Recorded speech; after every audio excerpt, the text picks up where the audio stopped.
Halo guys, Welcome to the Pakcik. Jangan lupa nonton video ini sehingga habis Dan terus mendukung channel ini.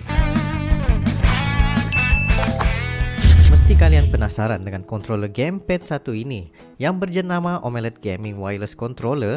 Bukan sahaja desainnya yang imut tetapi mempunyai RGB dan bisa digunakan ke semua platform termasuk Nintendo Switch, Android, iOS Apple dan juga komputer. Nah, ketahanan bateri yang sampai saya sendiri lupa berapa lama udah nggak cas baterinya karena terlalu lama sehingga 10 hingga 15 jam ketahanan. Nah, dapatkannya di Lazada atau Shopee berharga sekitar 500.000. Assalamualaikum warahmatullahi wabarakatuh. Kembali lagi dalam The Pakcik dan juga Arili. Assalamualaikum guys, apa kabar kalian? Semoga sehat-sehat selalu ya guys. Alhamdulillah kita bertemu lagi di channel The Pakcik, channel yang memberikan kita informasi, entertainment dan juga reaksi yang jujur aja ya guys. Alhamdulillah, terima kasih kepada kalian yang terus mendukung channel ini sehingga ke hari ini. Dan juga kepada teman-teman kita yang baru saja mampir ke channel The Pakcik, kita mengucapkan selamat datang, selamat bergabung. Insya Allah ya kita bakal bikin video yang terkini, terviral ya, sejarah apa saja pokoknya kita bakal sikat ya guys ya. Yang paling penting adalah positif. Jika kalian pengen kita menghantarkan video, kalian bisa komentar di ruangan komentar video beserta dengan link ataupun bisa antar ke IG kita The Pakcik Official. Yes. Nah, untuk kali ini kita bakal melihat daripada udah lama nggak react sepulang sekolah ya guys. Betul, yang mana memberikan udah sampai 1.24 M ya guys ya. 1.24 M. Mantap itu kali mereka guys. Coba untuk sampai 1 M dan sekarang sudah sampai guys. Yes. Nah, untuk kali ini mereka bakal mengupas tentang kenapa di Kalimantan ada 3 negara. Penjajah datang karena Brunei dan pelabuhannya. 3 negara, benar. Di sana ada Malaysia, Brunei dan juga Indonesia. Jadi guys, nggak perlu basa-basi, kita bakal lihat dalam 3, 2, 1, and go. Kenapa ya? Brunei, Borneo. Legendary with the terror of Dayak pirates, a jungle land of headhunters. Dan sebenarnya di tahun 1960, Federasi Malaya tuh juga sempat nawarin Brunei buat gabung sama mereka. Jadi waktu itu kan kita udah pernah bahas ya, kenapa Papua Nugini nggak masuk ke wilayah Indonesia. Padahal di Pulau Papua ada bagian yang jadi wilayahnya Indonesia. Nah sekarang gue mau bahas satu pulau lagi di Indonesia yang punya kondisi mirip-mirip sama Papua nih. Kalimantan. Pulaunya satu, tapi ada beberapa negara di dalamnya. Ya benar, Kalimantan. Yang di dalamnya ada 3 negara. Indonesia, Malaysia, sama Brunei.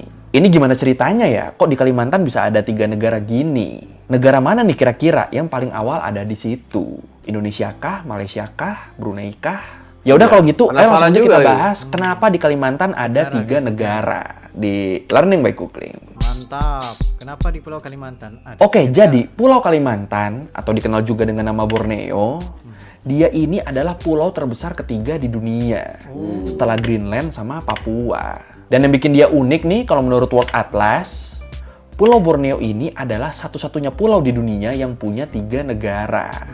Ada Indonesia, Malaysia, sama Brunei Darussalam kan. Dan walaupun sama orang-orang kita, pulau ini lebih dikenal dengan nama Pulau Kalimantan, tapi secara internasional dia ini dikenalnya dengan nama Borneo. Betul. Cuma kita yang nyebutnya Kalimantan. Tambahan dikit, kalau menurut The Rakyat Pos, kata Kalimantan itu sendiri berasal dari bahasa Sanskerta, Kalamanta, yang artinya Burning Weather Island, pulau dengan cuaca yang membakar, merujuk ke cuaca tropis di Pulau Kalimantan. Jadi itu arti nama Kalimantan, arti nama lain Pulau Borneo. Kenapa bisa disebut Borneo? Nah, buat tahu tentang ini, kita harus balik dulu nih ke zaman kerajaan-kerajaan. Jadi, kalau menurut Britannica, di Kalimantan, salah satu kerajaan yang paling awal berdiri di sana itu adalah Brunei. Yang berdiri sejak abad ke-6 Masehi. Tapi kan karena banyaknya penaklukan-penaklukan dari kerajaan lain, jadinya kerajaan Brunei ini ya sempat hilang dia. Hilangnya ya karena waktu itu, hampir seluruh pesisir di Pulau Kalimantan, atau waktu itu disebut juga Tanjung Pura, itu dikuasain sama kerajaan Majapahit di abad ke-14. Tapi seiring waktu, akhirnya Brunei ini bisa ngelawan balik dan berhasil ngerebut Pulau Kalimantan di bagian utara. dan mereka ngebentuk Kesultanan Brunei di sana. Nah, waktu itu Kesultanan Brunei ini kan punya pelabuhan yang penting banget nih. Pelabuhan buat ngejual produk-produk hasil hutan ke kerajaan-kerajaan di wilayah lain. Jadi ya berkat pelabuhan ini hubungan dagang mereka sama kerajaan-kerajaan di wilayah lain bisa dibilang lancar lah. Sampai akhirnya di abad ke-16 orang-orang Portugis mulai tuh pada berdatangan ke sana, ke Pulau Kalimantan lewat pelabuhan Kesultanan Brunei. Dan disinilah nama Borneo mulai muncul dan jadi mendunia. Berkat typonya lidah-lidah bule Portugis ini nih. Jadi orang-orang Portugis yang datang ini, kalau mereka nyebut bahasa lokal gitu tuh sering ada typo-typonya tuh. Termasuk ketika nyebut nama Brunei. Dari awalnya Brunei kan, Brunei, Borneo. Jadi itu Borneo. Gitu ya? Dan ya udah, nama Borneo inilah yang akhirnya dikenal di dunia. Dan jadi nama resmi Pulau Kalimantan di dunia internasional. Nama resminya dari typo berarti ya. Dari typo bisa jadi Borneo ya. Panji Borneo. Kita orang Borneo juga guys. Yes, Borneo. The largest island. Nah, mungkin di sini lu jadi banyak yang penasaran nih ya, yang mikir kalau Brunei pernah menguasai setengah Kalimantan, kok sekarang wilayahnya jadi kecil banget ya? Nah, buat tahu hal ini dan buat tahu alasan kenapa di Pulau Kalimantan ada 3 negara, semuanya dimulai dari karena adanya kolonialisme oleh orang-orang Eropa di Kalimantan. Masih menurut Britannica nih, jadi setelah Portugis dan Spanyol masuk ke Kalimantan, mereka tuh mulai memonopoli perdagangan di sana. Bener-bener dikuasain sama Portugis dan Spanyol itu Kalimantan. Sampai akhirnya Belanda dan Inggris mulai datang juga ke pulau itu di abad ke-17. Dan ya sedikit demi sedikit diambillah wilayah-wilayah yang ada di sana sama Belanda dan Inggris. Termasuk di sini wilayah kerajaan Brunei yang waktu itu masih cukup besar nih. Terus di saat bersamaan, wilayah Brunei ini juga makin kecil karena muncul banyak kerajaan-kerajaan baru. Termasuk kerajaan Sarawak yang berhasil ngambil alih sebagian besar wilayah Brunei yang masih nyisa waktu itu. Wilayah Brunei yang belum dikuasain sama Inggris. Nah, di sini karena wilayahnya ini diambil-ambilin sama Inggris dan Sarawak, akhirnya Brunei tuh cuma nyisa wilayah yang kita tahu sekarang. Wilayah yang jadi negara Brunei sekarang. Jadi wilayah Brunei yang kita kenal sekarang, itu tuh bener-bener pusat pemerintahan Kesultanan Brunei di zaman dulu. Yang nyisa. Jadi waktu itu pembagiannya nih di Pulau Kalimantan ini, di bagian utaranya itu ada Inggris, Sarawak, sama Brunei. Sementara di Pulau Kalimantan yang bagian selatan, itu udah dikuasain sama Belanda hampir sepenuhnya. Dan dalam perkembangannya, Sarawak dan Brunei ini mereka juga diambil sama Inggris. Dan Belanda berhasil nguasain Pulau Kalimantan bagian selatan secara menyeluruh. Jadinya dalam perkembangannya sempet tuh, di Pulau Kalimantan ini cuma ada 2 penguasa. Kekuasaan Inggris di utara sama kekuasaan Hindia Belanda di selatan. Semua kerajaan-kerajaan lokal udah nggak ada waktu itu. Udah sepenuhnya diambil alih sama 2 negara ini. Legendary with the terror of Dayak pirates, a jungle land of headhunters. No such flight had ever been made before. So perilous, the British authorities said no, and at first refused a permit. Borneo is divided between the British and the Dutch. Sampai akhirnya, masih menurut Britannica, setelah puluhan tahun dikuasain sama Belanda dan Inggris, di masa Perang Dunia II, Jepang masuk nih ke Pulau Kalimantan. Antara tahun 1941 sampai 1942. Dan dari situ langsung tuh, Jepang langsung nguasain seluruh Pulau Kalimantan.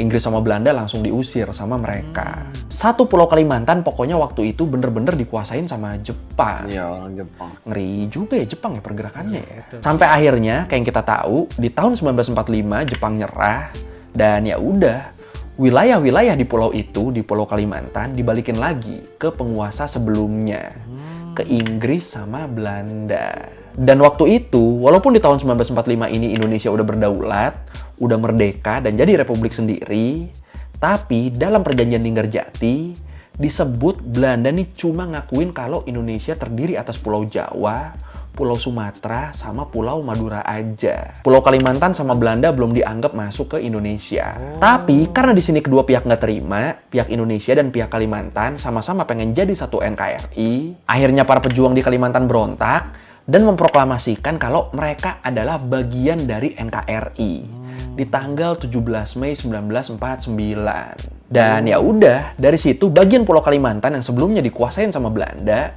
akhirnya jadi milik Indonesia. Terus bagian Kalimantan yang punya Inggris gimana? Yang Kalimantan bagian utara, kalau menurut Kompas.com, waktu Jepang nyerah di Perang Dunia II, Inggris waktu itu langsung ngejadiin semua negeri-negeri Melayu yang ada di semenanjung Malaya jadi satu. Termasuk di sini Sarawak dan Brunei yang ada di Pulau Kalimantan. Semua wilayah itu sama Inggris dijadiin satu dan dikasih nama Uni Malaya di tahun 1946. Nah, masalahnya buat Inggris, ternyata orang-orang Melayu yang ada di sana tuh nggak suka sama negara yang dibikin Inggris ini. Dan endingnya Uni Malaya dibubarin, terus muncullah Federasi Malaya yang ibu kotanya ada di Kuala Lumpur, yang wilayahnya ada di Malaysia Barat sekarang. Nah, Federasi Malaya ini di tahun 1957, mereka nih memproklamasikan kemerdekaan mereka. Dan terus di tahun 1963, Inggris ngelepasin kedaulatan Sarawak di Kalimantan bagian utara. Dan ya udah, dari situ Sarawak sama Sabah yang ada di bekas Kalimantan Inggris, saya orang Sabah, akhirnya mereka gabung sama Federasi Malaya. Dan nama negaranya diganti lagi tuh, jadi Malaysia. All the major buildings in Kuala Lumpur have been given a facelift before the celebrations marking the independence of the Federation of Malaya. It'll be proclaimed on August the 31st in this magnificent new stadium. Parades and sporting events are to follow the formal ceremonies, which will spotlight Malaya as the world's newest independent country. Nah, di sini Brunei, walaupun mereka ini sama-sama bekas jajahan Inggris dan wilayahnya kecil sendiri kan, tapi mereka tetap nggak mau join sama Malaysia. Kenapa gitu? Jadi, menurut artikel yang dirilis sama PBB, disebut setelah Brunei ngeliat kalau Federasi Malaya ini bisa merdeka dari Inggris, mereka jadi pengen melakukan hal yang sama. Mereka juga pengen merdeka sendiri. Sampai di tahun 1959, Brunei itu ngajuin konstitusi tertulis, yang intinya minta kesepakatan kalau mereka pengen merdeka. Pengen berdiri jadi negara sendiri. Tapi ini ditolak nih sama Inggris. Ya kemungkinan ini karena wilayah mereka kecil banget kan, makanya ditolak. Sementara Federasi Malaya yang gede banget itu diterima. Dan sebenarnya di tahun 1960, Federasi Malaya tuh juga sempat nawarin Brunei buat gabung sama mereka. Tapi di sini Brunei-nya nolak. Tetap mereka maunya jadi negara merdeka sendiri. Cukup kuat ini pendiriannya ya, Brunei. Iya, bagus. Makanya waktu wilayah Sarawak sama Sabah gabung sama federasi, Brunei ini tetap nggak mau ikutan. Karena mereka maunya udah jelas nih, jadi negara sendiri. Dan jadinya di sini, ketika tetangga-tetangganya udah merdeka, Indonesia udah merdeka, Sarawak sama Sabah juga udah merdeka dengan gabung Malaysia, Brunei mereka ini masih ada di bawah kekuasaan Inggris. Tapi hebatnya di sini Brunei nggak jiper, berjuang terus mereka buat merdeka. Disiapin tuh sama mereka segala keperluan buat ngebikin negara baru. Sampai akhirnya Brunei Darussalam bener-bener merdeka di tahun 1984. Wah, keren ya. Mantap. Dan karena Brunei udah jadi negara sendiri, akhirnya Inggris waktu itu udah nggak megang apa-apa lagi nih di Pulau Kalimantan. The ceremony held on the 1st of January 1984 witnessed Brunei Darussalam being granted its full internal self-government after 95 years under Great Britain's protection. Jadi dari sini kita tahu ya, walaupun dari awal Brunei ini udah berkuasa di Borneo, tapi setelah ngelewatin sejarah ratusan tahun, mereka malah jadi yang terakhir yang merdeka di sana. Dan wilayah mereka juga jadi yang paling kecil nih di antara dua negara lainnya yang ada di Kalimantan. Kaya, guys. Atau buat lebih detailnya, kalau menurut Borneo Futures, pembagian wilayah Pulau Kalimantan yang bertahan sampai sekarang itu kira-kira 73%-nya punya Indonesia, 26%-nya Malaysia, dan cuma 1%-nya yang jadi wilayah Brunei Darussalam. Gila loh ini loh. Mereka wilayahnya cuma 1%, tapi tetap gigih pengen merdeka sendiri. Gak jiper mereka lihat yang besar-besar di sekitarnya. Sampai akhirnya mereka beneran merdeka dan sekarang makmur anjir. What made the royal family of Brunei very, very popular, I think for obvious reason, is that they're being human, or they're being themselves. And if you look around, when the royal family move about in Brunei, there is minimum security that shows how safe and how well loved they are. And that is why the closeness of the people and the Sultan is really very evident. Oke, sekian reviewing kali ini tentang kenapa di Kalimantan ada 3 negara. Cukup menarik sih ini sih sejarah. Menarik sebenarnya ya. Mantap Brunei gila. Gila. Kalau lo mau revisi kali gue udah salah, atau lo mau nanya, atau lo mau nambahin yang ada di video, bisa lo tulis di komen, kita diskusi kayak biasa. Sekali lagi, thank you dan nonton, jangan lupa like, comment, subscribe. Bye. Wow, terima kasih buat sepulang sekolah atasnya sejarah ini yang diberikan seperti 3 negara yang ada di Kalimantan itu, dan ternyata Brunei itu daripada abad terawan lagi ya udah ada di sana. Dan mereka tetap berpendirian itu. Wow, hebat. Brunei. Gitu Borneo. guys. Wah, seru banget ya. Satu tempat sebenarnya ya. Semoga hubungan Indonesia, Malaysia dan juga Brunei ya dapat disatukan ya atas hubungan dalam satu tempat nih, satu pulau nih guys ya. Wah, jujur aja ya, kalau kita ini guys memang orang Sabah Sarawak ya. Nah, memang kita orang yang tinggal di Kepulauan Kalimantan ya. Kita adalah Panji Borneo. Nah, ya. Yes, Borneo, Sabah, Sarawak, Kalimantan, Brunei ya. Kita di dalam inilah guys ya. Seperti macam kita sendiri pun kalau lihat daripada kita punya bangsa itu lebih kepada macam ada campuran bangsa Melayu Brunei begitu. Ya, Brunei lah kayak gitu ya. Jadi maksudnya kita nggak lari lah ya daripada kepulauan ini guys. Asal-usul tuh nggak lari lah ya. Nah, ini ya. Ini sebenarnya yang menguasai sebenarnya hati kita ya di dalam Pulau Borneo ini memang sangat kuat guys ya. Pasti ya, jujur aja pasti ada beda sebenarnya ya. Yang tinggal di Sabah Sarawak itu dan juga di Semenanjung itu pasti ada kayak gitu ya. Ya, tapi inilah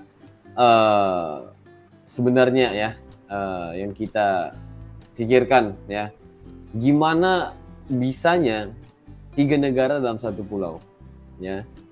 Nah, dan alhamdulillah ya kita masih aman juga ya. 3 buah negara yang ada dalam satu pulau ini masih aman juga guys ya. Nah, ini orang bilang apa kalau orang tanya kalian orang mana, kita panggil orang Borneo.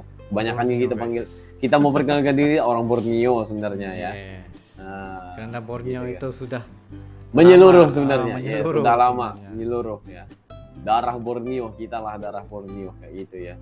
Benar. Wah, ini sebenarnya sepulang sekolah ini ya memang sering bahas tentang sejarah-sejarah. Itu yang membuatkan kita this is the best apa orang bilang, sepulang sekolah ini adalah salah satu edukasi yang sangat baik, informasi yang sangat jitu yang membuatkan kita lebih mengetahui dan juga lebih berpikir. Itu yang sangat bagus ya pulang sekolah. Betul. Jadi guys, gimana tanggapan kalian atas satu pulau 3 negara ini guys ya?